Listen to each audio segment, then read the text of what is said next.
Well, if you ask any of the Oilers players, they are probably disappointed in about the road trip that they just had. Where in fans' eyes, 5 out of 8 points, we'll take that any day. But the Oilers for sure are in the back of their minds that they should have went 4 for 4, losing to the Columbus Blue Jackets and the Buffalo Sabres there in a wild fashion in Buffalo. I've never seen that happen before.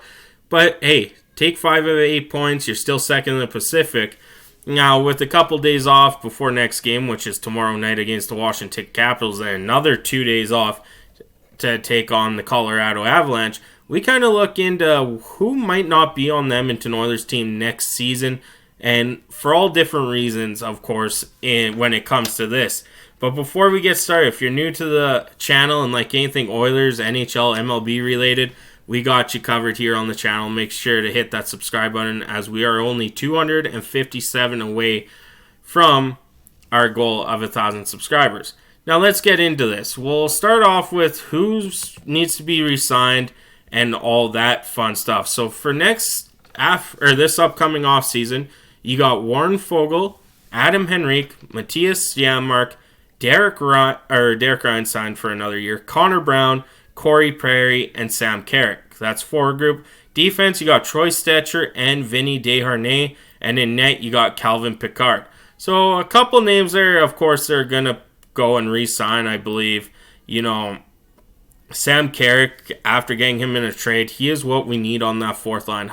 Heavy hitter, can win faceoffs, does all the good things that a fourth liner should, and you know what? He probably signed for less than $1 million to stay in Edmonton. I'd take that, considering his contract as of right now is $850,000.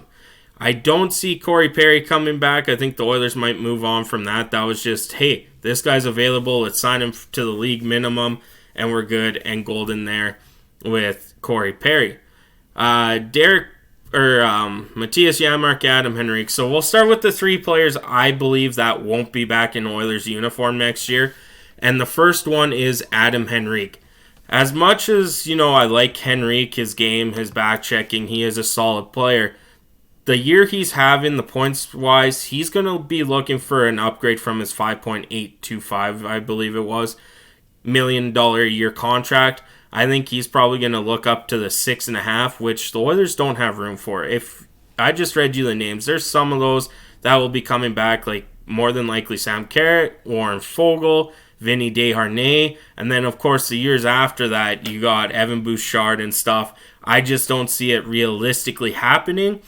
But if you move a player, kind of go a different avenue, say trade Brett Kulak, sign Troy Stecher to 1.5. You're saving 1.2 million. You can do it that way, and Troy Stecher is just as good as Brett Kulak on the back end, I believe. He can play up to 18 minutes a night. He's a solid defenseman, depth defenseman for sure. He's not going to be in your top four at all. You can do it that way. You can reconfigure the lineup like that. But I just don't see Adam Henrique coming back to the Edmonton Oilers unless if it's on a discount and he likes his time here, which we'll get to Henrique's stats right now. In 3 games with the Edmonton Oilers, he has no points. He's a +1 with 2 penalty minutes and 4 shots, playing roughly 14-30 a night, give or take. The thing about Adam Henrique that fans need to know about is his point percentage this year, or points, he has 42 in 63 games, he's a +4. Well, you might say, well, why hasn't he scored yet or got an assist yet? You got to think, in Anaheim, he was first or second line player. He was on the top power play, all that. With the Edmonton Oilers, he's not on the top power play. He might move into that second role, center of the second power play unit, and he's more likely a second to third player line here. So his production's going to fall a little bit, but I believe Adam Henrique, when he gets used to playing with the players he has now, for the next 19 games, he will be solid for the Edmonton Oilers this year. I just don't believe that he will be back in Oilers uniform. I believe that he's going to go chase the money for sure. That's one thing that I believe in. Now, next one, everyone's going to be on my case about this because this player has fans split up down the middle. That's Connor Brown. We do pay him a 3.25, I believe, bonus next season. Whatever we could save in salary cap this year, which right now we have 1.1 million goes to it, so that kind of helps us for next year, but we'll see what that is at the end of the year for sure. I don't think Connor Brown's coming back. I believe they'll look at other options for Connor Brown. I know he's McDavid's buddy, the whole connection to Knobloch and Jeff Jackson and whatnot. I just don't see Connor Brown coming back. I think there are other options the Oilers will explore out there for cheaper too, for at least the fourth line, and I believe it's going to be someone else. So I don't think Connor Brown's coming back. That's just my opinion. You guys might think he's coming back. We'll have to see. Now, the one that's really kind of interesting, and he's actually been pretty solid for the Edmonton Oilers ever since sending Jack Campbell down, that is Calvin Pickard. Calvin Pickard this year is 9-4-1 with a 2.7 goals against, which is outstanding, and a .919 save percentage, which of course, again, is outstanding for a backup goalie. The reason why I don't think Calvin Pickard will be back is Olivier Rodrigue is almost ready to be a full-time NHL backup to get reps in the NHL, and he, after this season, he has to go on waivers. So you risk losing Rodrigue as well this year if you have to put him on waivers, especially if there's a goalie injury and whatnot. I don't see Jack Campbell being the backup next year. I think they'll try and do whatever they can to move him.